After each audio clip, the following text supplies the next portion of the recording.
சாதனா, என்னை விட்டுட்டு எங்கேடி போனேன்? எங்கேயே ரொம்ப தூரம்லாம் போயிருக்க மாட்டேன். பக்கத்தில் தான் என்னை பார்த்துக்கிட்டே இருப்பேன். ஆனால் என்னை எதுக்கு இப்படி கஷ்டப்படுத்துறேன்னு தான் தெரியல. நான் ஏதாச்சும் தப்பு பண்ணிருந்தா மன்னிச்சிருடி, ப்ளீஸ் டி, என்கிட்ட திரும்ப வந்துடுடி. சார் ரொம்ப தான் ஃபீல் பண்ணிக்கிட்டு இருக்கார் போல. பண்ணட்டும் பண்ணட்டும். எப்படி இருந்தாலும் இனிமேல் முழுசாக அவளை மறக்க போகிறாரு. கொஞ்ச நேரம் தானே ஃபீல் பண்ணிட்டு போட்டோம். இனிமே நம்ம பர்ஃபார்மன்ஸை ஆரம்பிக்க வேண்டியதான். இப்போலேருந்து ஆரம்பித்தாதான் கார்த்தி மனசில் இடம் பிடிக்க முடியும். கார்த்தி, கார்த்தி. மித்ரா, நீயா? சொல்லு, எதுக்கு இப்போ நீங்கள் வந்த? யார் ரூமுக்கு யார் உன்னை வர சொன்னது? என்ன விஷயம்? என்ன கார்த்தி இப்படி சொல்கிறீங்க? உங்களை பார்த்து உங்களுக்கு ஆறுதல் சொல்லலான்னு வந்தேன். என் மனசு எவ்வளோ தவிக்குது தெரியுமா? ஆனால் நீங்கள் என்னை ஏன் வந்தேன்னு கேட்குறீங்க. பரவாயில்ல, நீங்கள் அப்படி கேட்டாலும் நான் அதுக்கெல்லாம் ஃபீல் பண்ண மாட்டேன். ஏன்னா உங்கள் கஷ்டத்தை விட என் கஷ்டம் ஒன்று அவ்வளோ பெருசு இல்லை. நீ இப்படிலாம் பேசுகிற ஆள் இல்லையே. ரூடாக தானே எப்பவும் பேசுவேன். இப்போ என்ன பவ்யமாக பேசுகிற? என்ன நக்கலா? சாதனை என்னை விட்டுட்டு போயிட்டான்னு ரொம்ப சந்தோஷமா இருக்க போல. அச்சோ, என்ன கார்த்தி என்னை பார்த்து இப்படி சொல்கிறீங்க? நான் என்ன அப்படியே சந்தோஷப்படுற ஆள்? கேட்ட உடனே பதறி அடித்து ஒடியாந்துட்டேன் தெரியுமா? ஆண்டி தான் ஃபோன் பண்ணி சொன்னாங்க. அவங்க கொஞ்சம் நக்கலாக தான் சொன்னாங்க. எனக்கு தான் மனசு கேட்கவே இல்லை. என்னதே இருந்தாலும் நீனும் அவளும் கல்யாணம் பண்ணிட்டீங்க. உங்களை எனக்கு பிடிக்காதான். இருந்தாலும் மனசு கேட்கல கார்த்தி. அதான் உன்னை பார்த்து ஆறுதல் சொல்லிட்டு போகலான்னு வந்தா நீ என்ன இப்படி மூஞ்சில் அடிச்ச மாதிரி பேசுகிற? ஆமாம் மித்ரா, உன்னை நான் அப்படியே நம்பிட்டேன். நீ அப்படியே எல்லாருக்கும் இறக்கப்படுற ஆள் தானே. நீ எப்படிப்பட்ட கேடு கெட்டவனு எனக்கு தானே தெரியும். என்கிட்டே போய் சொல்றியா நீ? நம்ப மாட்டானே. அவ்வளோ சீக்கிரத்தில் எப்படி நம்ப வைக்கணும் எனக்கு தெரியும். என்ன கார்த்தி என்னை பார்த்து இப்படி சொல்லிவிட்ட? நான் என்ன அவ்வளோ கல் நெஞ்சுக்காரியா? ஏதோ நீங்கள் இன்னும் கல்யாணம் பண்ணது எனக்கு பிடிக்கல, மனசை ஏற்றுக்க முடியல, அதனால் வெறுப்பாக ஏதாச்சும் பேசியிருப்பேன். அதுக்காக அவள் எங்கிட்டாச்சும் விட்டுட்டு போனால் நான் பார்த்து சந்தோஷப்படுவோம்னு நினச்சிக்கிட்டு இருக்கியா? இல்லை கார்த்தி, உன்னை எனக்கு எவ்வளோ பிடிக்கும் தெரியுமா? ரொம்ப பிடிக்கும். இப்போ நீ கஷ்டத்தில் இருக்க பாரு, உன் மூஞ்சி கூட நல்லா தான் இருக்குது, கவலையே இல்லாத மாதிரி. பாரு, நான் அழுதுகிட்டு இருக்கேன். இதிலேருந்து தெரியவே நம்ம கார்த்தி, ஒருத்தவங்களுக்காக அழுக வருதுன்னா அவங்க மனசுல இருந்து தான் அழுக வரும். சும்மாலாம் ஒன்று அழுக வராது, தெரியுமா? ஓ அப்படியா மித்ரா? எனக்கு தெரியல. நான் ஃபீல் பண்ணலன்னு நீ நினச்சிக்கிட்டு இருக்க. நான் ஃபீல் பண்ண மாட்டேன். ஏன்னா என்னோட பொண்டாட்டி எங்கேயும் போகல. எங்கேயும் போலையா? ஒருவேளை இவன் தான் எங்கிட்டாச்சும் ஒழிச்சு வச்சிருக்கானா? என்ன சொல்கிற கார்த்தி? எங்கேயும் போகலையா? அப்போ எங்கே இருக்காங்க? ஆண்டி எங்கேயோ போயிட்டாங்க கோச்சிக்கிட்டு, அப்படி தானே சொன்னாங்க. ஆமாம், அவள் எங்கே போனான்னு தெரில தான். ஆனால் கண்டிப்பாக பக்கத்தில் தான் எங்கேயாச்சும் இருப்பாள். என்னை விட்டுட்டு அவளால் ஒரு நிமிஷம் கூட இருக்க முடியாது. எப்படி இவ்வளோ நேரம் இருந்தான்னு தான் தெரியல. ஆனால் கண்டிப்பாக பாரு, இன்னைக்கு ஈவினிங்குள்ளே என்னை தேடி வந்துடுவாள். கார்த்தி, நான் ஒன்று சொல்லவா? அவள் உங்களை விட்டு போயிட்டா. உங்களை பிடிக்கலைன்னு போயிட்டா. உங்கள் லவ்வை புரிஞ்சுக்காமல் போயிட்டா. அவளுக்காக அவள் வருவான்னு காத்துக்கிட்டு இருக்கீங்க. அவள்லாம் வரமாட்டா.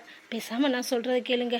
நான் இன்னும் உங்களை தான் நினச்சிக்கிட்டு இருக்கேன். உங்களுக்கு கல்யாணம் ஆகி குழந்தை இருந்தாலும் பரவாயில்ல, நான் உங்களை ஏற்றுக்கிறேன். நான் உங்களுக்கு வாழ்க்கை தரேன். என்ன சொல்கிறீங்க கார்த்தி? என்ன மித்ரா சொல்கிறேன்? என் மேலே இவ்வளோ லவ் வச்சிருக்கியா? இதை புரிஞ்சுக்காம போயிட்டனே. முன்னமே நீ இவ்வளோ லவ் வச்சிருக்க தெரிஞ்சிருந்தா உன்னையே கல்யாணம் பண்ணியிருப்பனே. வாடா, நம்ம நினச்சது இவ்வளோ ஈஸியாக நடக்கும்னு தெரியலையே. இந்த கார்த்தி என்ன இவ்வளோ வீக்னஸா? அப்பாடா, சாதனா போனது ரொம்ப சந்தோஷம்தான். நம்ம இப்போ பேசும்போதே இந்த அளவுக்கு மனசு மாறுறோன்னா, ஒரு மாதம் அட்லீஸ்ட் ஒரு 2 மாதம் பேசினோம்னா அவ்வளோதான் போலையே. சாதனா கிட்ட உருகின மாதிரி நம்மக்கிட்டேயும் உருக ஆரம்பிச்சிருவான். அப்புறம் நம்ம கல்யாணம் பண்ணி செட்டில் ஆக வேண்டியதான். அதுக்கப்புறம் சாதனா வந்தாலும் அவளை அப்படியே அடித்து பற்றி விட வேண்டியதான். என்ன மித்ரா யோசிச்சுட்டே இருக்கு? என் மேலே இவ்வளோ லவ்வா? ஆமாம் கார்த்தி, உங்கள் மேலே மட்டும்தான் அவ்வளோ லவ்வும் வச்சுருக்கேன் தெரியுமா? என்னை எல்லாரும் கொடூரக்காரின்னு சொல்கிறீங்க, எனக்கு கோபம் வருதுன்னு சொல்கிறீங்க. எதனால் வருது? உங்கள் மேலே இருக்க லவ்னால, நீங்கள் எனக்கு கிடைக்கலைங்கிறதுனால. அதனால தானே வந்துச்சு. இப்போ பாருங்கள், கடவுளே அவளை வீட்டை விட்டு வெளியே அனுப்பிச்சிட்டாரு. என்கிட்ட தொலையட்டும், நம்ம சந்தோஷமாக இருப்போம். ஆனால் மித்ரா, அந்த சாதனா எனக்காக எது வேணாலும் செய்வா. ஆனால் நீ என்ன கார்த்தி இப்படி சொல்லிவிட்டீங்க? நானும் உங்களுக்காக எது வேணாலும் செய்வேன். என்ன மித்ரா சொல்கிற? நிஜமா தான் சொல்றியா? எனக்காக எது வேணாலும் செய்வியா? ஆமாம் கார்த்தி, உங்களுக்காக எது வேணாலும் செய்வேன், உயிரை கூட தருவேன். அப்படியா மித்ரா? இது எனக்கு தெரியாம போச்சு. நீ எனக்காக உயிரெல்லாம் தர வேணாம், ஒரு இடத்துக்கு கூட்டிட்டு போறேன், வரியா? சூப்பர். கார்த்தி என்னைய நம்ப ஆரம்பிச்சிட்டான். எப்படி ஒரே நாள் இப்படி? அப்போ கார்த்தி மனசில் நான் இருந்திருக்கேன். அவள் இருக்கவும் தான் கொஞ்சம் தயக்கத்திலே இருந்திருக்காரு. இப்போ தான் ரூட்டு கிளியர் ஆயிடுச்சுல, எங்கேயோ வெளியில் கூட்டிகிட்டு போப்பாரு. சந்தோஷமாக இருக்குது. கார்த்தி கூட வெளியில். என்ன மித்ரா யோசிச்சுட்டே இருக்க? போலாமா? வாங்க கார்த்தி, நீங்கள் கூப்பிட்டு நான் வரலன்னு சொல்லுவேண்ணா. வாங்க போகலாம். வெளியில் போயிட்டு வந்தானே, ஆண்டி கிட்ட முதல்ல சொல்லணும். ஆண்டி ரொம்ப சந்தோஷப்படுவாங்க. ஏண்டா என்னடா இப்படி உட்காந்துருக்க? அவள் என்னடானா நடு வீட்டுக்குள்ளே வந்துட்டா. அவளை எப்படா துரத்துறது? கொஞ்சம் பொறுமையா இருமா. இப்பவே வெளில அனுப்பணும்னு வச்சுக்க, அந்த மீரை வந்து ஏதாச்சும் பிரச்சனை பண்ணுவா. அவெல்லாம் வெளியில போகணும், அந்த அளவுக்கு குடும்பப்படுத்தணுமா. அத்தை, மதியத்துக்கு சாப்பாடு என்ன வைக்கட்டும்?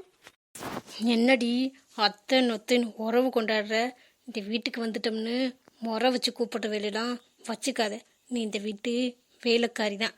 உன்னை இந்த வீட்டுக்கு வாழ்கிறதுக்கு கூட்டி வந்தேன்னு நினச்சிக்கிட்டு இருக்கியா? ரொம்ப சந்தோஷப்படாத.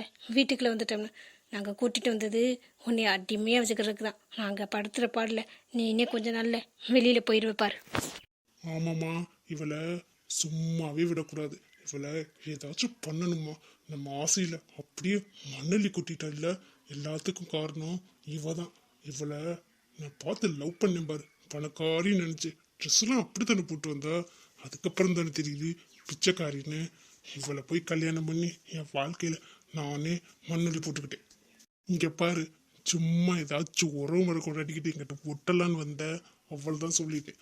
அந்த மீரா என்னே பிளாக்மெயில் பண்றாளா பாக்குறேன். நீ எவ்வளவு நாளைக்கு இந்த வீட்டுல தாக்கு பிடிக்கிறான்னு பாக்குறேன். ஏங்கத்த, உங்களுக்கு நான் ஒரு பொண்ணு மாதிரி தானே? உங்களுக்கு ஒரே ஒரு பையன் தானே?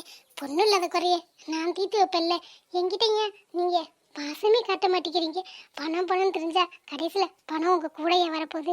சாகும்போது பணம் நகையெல்லாம் போட்டுக்கிட்டே சாக போறீங்களா? போய் அனுபவிக்க போறீங்களா? இல்லை இல்லத்த, அப்புறம் எதுக்கு ரெண்டு பேரும் இப்படி பணம் பணம் அலையிறீங்க? பாசம் பத்தாதா? அடியே, செத்ததுக்கப்புறம் பணம் தேவைப்படாதுதான். ஆனால் உயிரோடு வாழ்கிறதுக்கு பணம் தேவைப்படும்ல. அதுக்கு நாங்கள் எங்கடி போடுறது? பிறக்கும் போதே நாங்கள் என்ன அம்பானியாவா பிறந்தோம்? இல்லை இல்லை. அப்போ நாங்கள் ஈஸியாக சம்பாதிக்கணும்னா இதே ஒரு வழி.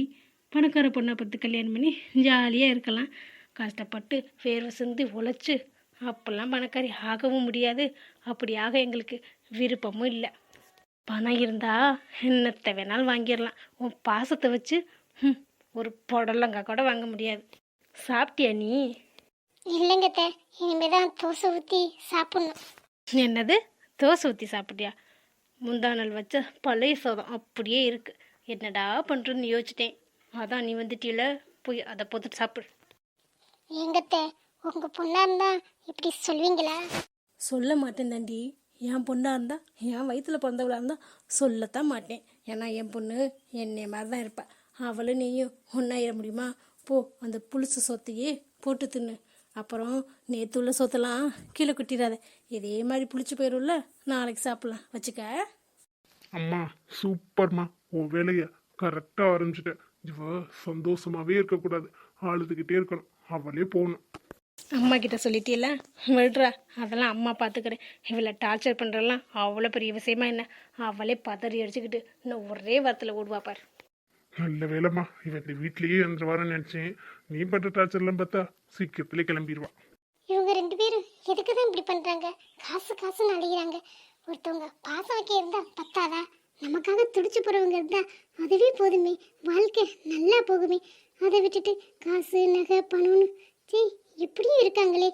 இவங்க கத்தியில நான் வாழ்றதை விட பேசாம போயிடுறதே மேல். ஆனா மீராக்காக இங்க இருந்தே ஆகணும். இருந்து பார்ப்போம். என்ன ஸ்வேதா இப்படி உட்காந்துருக்க? இன்னும் என் மேல உனக்கு கோபம் போலையா? என்ன ராகுல் பண்ண சொல்றீங்க? நான் பார்த்தது அப்படி, நீங்க நடந்துக்கிட்டது அப்படி. என்கிட்ட எல்லாத்தையுமே மறைச்சிட்டீங்க. அவ சொல்றதான் கரெக்டா இருக்கு. நீங்க என்கிட்ட போய் சொல்லியிருக்கீங்க. இதெல்லாம் உங்ககிட்ட பேசணும் வேற நினைச்சுக்கிட்டு இருக்கீங்களா? சரி, இப்ப நம்ம பஞ்சாயத்தை விடு. உங்க அண்ணிய பத்தி ஏதாச்சும் தெரிஞ்சுச்சா? உங்க அன்னைக்கிட்ட போய் பேசுனியா இல்லையா? எனக்கு பேசுறதுக்கு சங்கட்டமா இருக்கு. உங்க அண்ணன் தானே, நீ நல்லா பேசுவில்ல, போய் பேசுனியா? போலீஸ்ல போய் கம்ப்ளைண்ட் கொடுக்கலாம். உங்க அண்ணன்ட்ட நீனே பேசு. நான் பேசினா ஏதாச்சும் சொல்லி மழுப்புறாரு. நான் பேசிட்டேன், அண்ணன் வர மாட்டேங்குது. நீங்க வேணா நீங்களே போய் பேசுங்க. அண்ணன் கிட்ட சொன்னா அண்ணி வந்துருவாங்கன்னு திரும்ப திரும்ப அதே தான் சொல்லிக்கிட்டு இருக்காங்க. பத்தா குறைக்கு இந்த மித்ரா வேற வந்து அண்ணன் மனசை மாத்த பாக்குறாங்க. அண்ணனும் நல்லா பேசுறாங்க. எல்லா பசங்களுமே இப்படித்தான் போல. பொண்டாட்டி பக்கத்துல இருக்க வரைக்கும் தான் நல்லா பேசுவீங்க. கொஞ்சம் தள்ளி போயிட்டா வேற ஒருத்தி வந்தா நல்லா பல்ல காட்டி பேசுவீங்க போல. எங்க அண்ணன் இப்படி இருக்கணும் நான் நினைச்சு கூட பார்க்கல. அந்த மித்ரா வந்தா கழுத்தை பிடிச்சி வெளியில தள்ளி 2 சப்புன்னு அரை கூட கொடுக்குன்னு நினைச்சேன். ஆனா அப்படி எதுவுமே நடக்கல. வெளியில கூட்டிட்டு போயிடுச்சு ஊர் சுத்த. எங்க அண்ணி எவ்வளவு பாவம் இல்ல. அப்ப எங்க அண்ணி எதுக்கு வெளியில போனாங்கன்னு இப்பதானே தெரியுது. எல்லாருமே இப்படித்தான் போல. இங்க பாரு ஸ்வேதா, உங்க அண்ணனை பத்தி நான் சொல்லி உனக்கு தெரிய வேண்டியதில்லை. உங்க அண்ணனை பத்தி உனக்கு நல்லாவே தெரியும். மச்சான் அப்படி நடந்துக்கிறாருன்னா அதுக்கு முக்கியமா ஏதாச்சும் ஒரு காரணம் இருக்கும். சும்மா அவரை தப்பா நினைக்காது. அதோடையும் சாதனாக்காவை பத்தி எனக்கு தெரியும். அண்ணனை அவ்வளவு சீக்கிரத்துல விட்டு கொடுக்க மாட்டாங்க. உங்க அண்ணனை பத்தி நீ தப்பா நினைச்சிட்டு இருக்க. இல்ல எல்லார பத்தி இப்பதான் நான் கரெக்டா நினைச்சுக்கிட்டு இருக்கேன். போங்க, என்கிட்டயே வந்து பேசிக்கிட்டு இருக்கீங்க. உங்களுக்கு என்ன பேசுறதுக்கு ஆள் இல்லையா? ஸ்வேதா, காலையிலே நீ டென்ஷன் பண்ணாத. எங்ககிட்ட பேசினாதான் உங்களுக்கு டென்ஷனா இருக்கும்ல. இதுவே பூஜா கிட்ட பேசினா டென்ஷன் எல்லாம் போயிடும். போங்க, இனிமே நைட்டுக்கு தூங்குற கூட நான் ரூமுக்கு வர மாட்டேன். பாட்டி கூட தூங்கிக்கிறேன். உங்களுக்கு எந்த டிஸ்டர்பும் இருக்காது. சரி, உன்ட்டெல்லாம் மனசு பேசுவேனடி. சொன்னதே திரும்ப திரும்ப சொல்லிக்கிட்டு எதையும் புரிஞ்சுக்கிற மனநிலைமையிலே இல்லை. சின்ன குழந்தைன்னு நினைப்பு. சும்மா பார்த்ததை வச்சு அப்படியே நம்பிக்கிட்டு இருக்க. நீனா எப்போ திருந்த புரியும்? ஆமா, இவ பெரிய அப்படியே நல்லவங்க மாதிரி சொல்லிட்டு போறாங்க. பண்றதெல்லாம் அயோக்கியத்தனம். இன்னும் வீட்டுல சொல்லாம இருக்கல, அதனாலதான். இருக்கட்டும். இந்த அண்ணி விஷயம் மட்டும் முடியட்டும். அதுக்கப்புறம் வீட்டுல சொல்லி அதுக்கப்புறம் நான் வச்சுக்கிட்டேன் கச்சேரி. நம்ம கிட்ட பேசினாதே அப்படியே கடுப்பா இருக்கும். பூச்சா கிட்ட பேசும்போது மட்டும் செல்லம் டார்லிங்னு அடிச்சு விடுறது. அன்னைக்கு இவர் தான் பேசியிருப்பார்னு நினைக்கிறேன். நிமிக்கிறேன்னு என்கிட்ட சொல்லி ஏமாத்திட்டாரு. இனிமேல் இவர் சொல்றது நம்பவே கூடாது. எதுவா இருந்தாலும் மூடி வைக்க முடியாது, வெளியில வந்துடும். இப்பதான் கொஞ்சம் கொஞ்சமா வந்துருச்சுல, எல்லாருக்கும் தெரிஞ்சிடும். அதுக்கப்புறம் இருக்கிறார்கள் உனக்கு என்னையவே ஏமாத்திரலன்னு. இந்த பூச்சாவை முதல்ல ஏதாச்சும் ஒரு வழி பண்ணணும். அதுக்கப்புறம் உன்னை கவனிச்சுக்கிறேன்.